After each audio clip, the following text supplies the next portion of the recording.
In this episode, I'm going to talk about how long it takes to get a return on investment when doing podcast interviews as a guest. Stay tuned.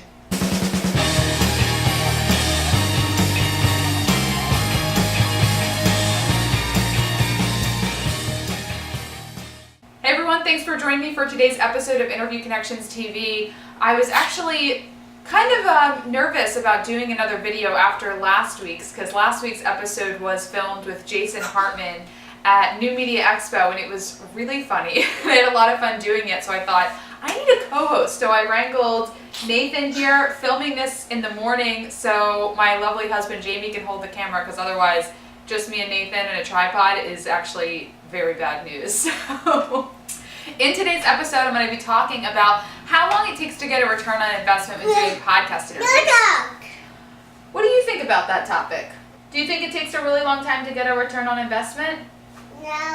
No, it doesn't take that long, but it kind of does take a little bit of time. You know, it's not an immediate marketing strategy. It's not like a direct marketing strategy where you're automatically going to get people buying your products and services right after you get booked and get interviewed. So we actually had one of our new clients. I'm going down. Do you want to go down? No, buckle. No, do you want me to unbuckle you? No. Okay.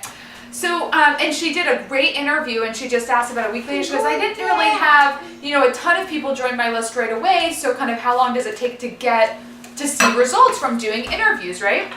And it was a really great question. So a couple of thoughts for you. If you're doing podcast interviews, how long should you expect to see results?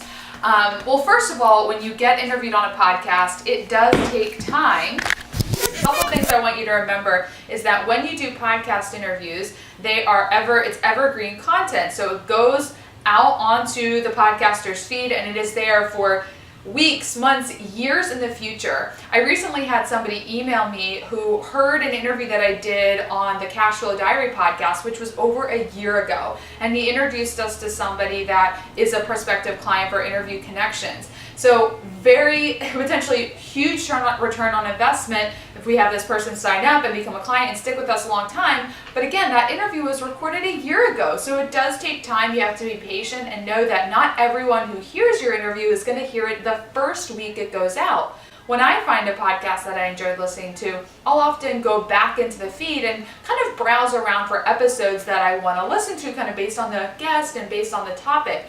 So I don't just start with the most recent episode. Sometimes I'm not interested in the most recent episode that they publish. So just remember that doing podcast interviews is a great investment that you can make in building your business. It helps you build relationships with other people. It helps you get your message out, build up that name recognition and your credibility, helps you become an authority figure, but it's not something that's going to make you an overnight success. So keep doing them.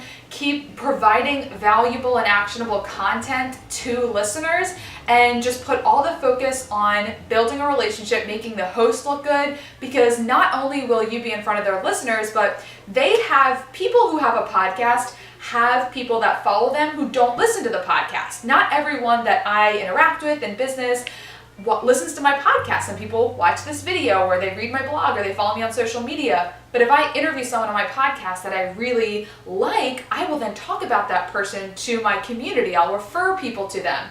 So that's another way to get a return on investment. Just wanted to give you a couple of kind of mindset tips there and encourage you to be patient as you do podcast interviews, but to always be providing value. Don't keep checking your stats and keep checking your list. Just keep doing it, and you will see your business grow in time. Be sure to check out my podcast at roadstosuccesspodcast.com. And if you want to learn more about podcasting, the art and business of podcasting, listen to The Podcast Producers, co-hosted by Corey Coates and myself. That is at thepodcastproducers.com. And if you want us to book you as a guest expert on podcasts, go to interviewconnections.com/guest. Thank you so much for joining me and Nathan today. Everyone have a wonderful, productive week. Do lots of interviews, and I will talk to you next Tuesday.